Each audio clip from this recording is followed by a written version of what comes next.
ডাকসুর সাবেক ভিপি নূরের উপর নৃশংস হামলার পর জাতীয় পার্টি নিষিদ্ধের ঘোষণার দাবি প্রকট হচ্ছে।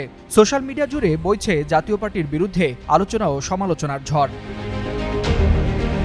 এদিকে জাতীয় পার্টির সাংগঠনিক কার্যক্রম স্থগিতে কার্যকরী পদক্ষেপ নেয়ার জন্য সরকারের প্রতি আহ্বান জানিয়েছে জাতীয় নাগরিক পার্টি এনসিপি। একই দাবি জানিয়েছে বাংলাদেশ জামায়াতে ইসলামী।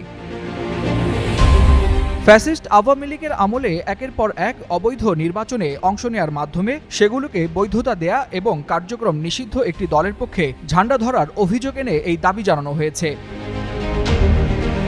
এরই প্রেক্ষিতে রোববার সন্ধ্যায় জাতীয় পার্টির কেন্দ্রীয় কার্যালয় মিলনায়তনে সাংবাদিকদের মুখোমুখি হন জাতীয় পার্টির মহাসচিব শামীম হায়দার পাটোয়ারী। এ সময় জাতীয় পার্টি নিষিদ্ধের প্রসঙ্গ নিয়েও কথা বলেন তিনি। অনেক মহল বলছে জাতীয় পার্টিকে ব্যান করার জন্য।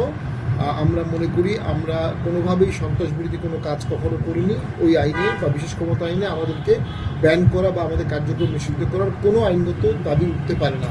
গণ অধিকার পরিষদের সঙ্গে জাতীয় পার্টির সংঘর্ষের ঘটনায় পুলিশের ভূমিকা নিয়েও সন্তোষ প্রকাশ করেন জাতীয় পার্টির এই নেতা। আমরা পুলিশ বাহিনীর প্রতি কৃতজ্ঞ। তারা অতি দ্রুত সময়ের মধ্যে এসে পরিস্থিতি নিয়ন্ত্রণ করেছে এবং পানি দিয়ে আমাদের অফিসের আগুনটাকে নিভিয়েছে। জাতীয় পার্টি নিষিদ্ধের পরিকল্পনা চলছে জানিয়ে নেতাকর্মীদের বিশেষ বার্তাও দিয়েছেন জাতীয় পার্টির মহাসচিব শামীম হায়দার পাটোয়ারী। আর আমরা জাতীয় পার্টির নেতাকর্মীরা সারা বাংলাদেশে সদা প্রস্তুত থাকবেন। আমাদের উপর যদি কোনো আঘাত আসে আমরা সেটা জবাব দিতে হবে।